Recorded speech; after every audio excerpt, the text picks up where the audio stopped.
lehen ekitaldi honetara, hemen dugu aurkezle gisa, moderatzaile gisa, Maitane Perez, idazlea, aktorea, plazer handirekin egiten duguna, eta berak moderatuko ditu, beraz moderazioari kasu egin, moderatuak izan, edo ez.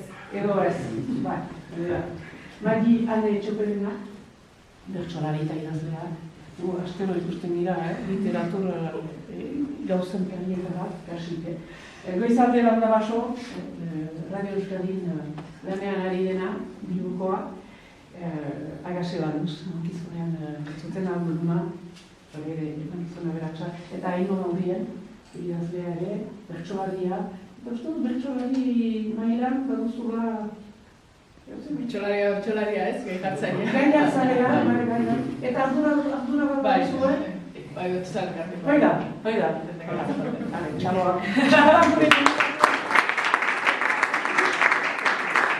Mariane, goizalderena agurko duzu? Bueno, eta eskerrik asko gonbidapena eta ongi etorri. A ber, hemen zola berezigia bila sentiten ipuinen laburpena egiteko, saiatuko nahi zen, nozkartu hortien dira apunte. Bueno, goizalderenak okupazioa eta mailegutza izena du, pero kuriosia zure izen burua buruz. Esango nuke zientzia fikziozko istorioa dela, etorkizunean kokatzen dena, 2170 eta 2187 urteen artean edo. Baina paradogikoki iraganera salto bat egiten duena gero historian zehar. Tinpilinpauxa Tinpilinpauxa bat izeneko denboraren makina bat dago, Ideia bat enpresarena. Eta protagonista da Aster Isabel Andrea izeneko emakume bat. Eta, kontua, denbora makina horri esker, denbora makina horri ematen dizula aukera, historiako personaia, iraganean existitu den personaia historiko baten gorputzean sartzeko eta bere barruan bizitzeko, hori da nolabait mailegua.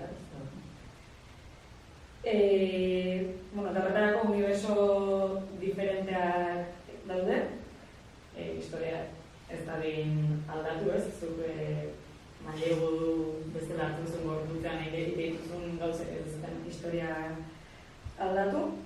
Eta, kontua da, Aster Isabel Andrea, protagonista hau, sartzen dela Erzsébet bat hori kontesa Odoltxoaren gorputzean, hori hartzen dugu mailegu bezala. Eta nola, espoilerrak indaitezken, esan gut, bukara dela akatxo bat gertatzen dela nolabait sistema horretan. Kontua, azteko denbora mugatu batez hartu dezakezula gorputz horren mailegutza, zebestela aukera dago gelditzeko betirako edo. Eta kontua, akatxo bat gertatzen dela, eta da Aster Isabel Andrea eta Erzsébet bat hori kontesa aldi berean daudela nolabait gorputz igualean elkarri bizitzen.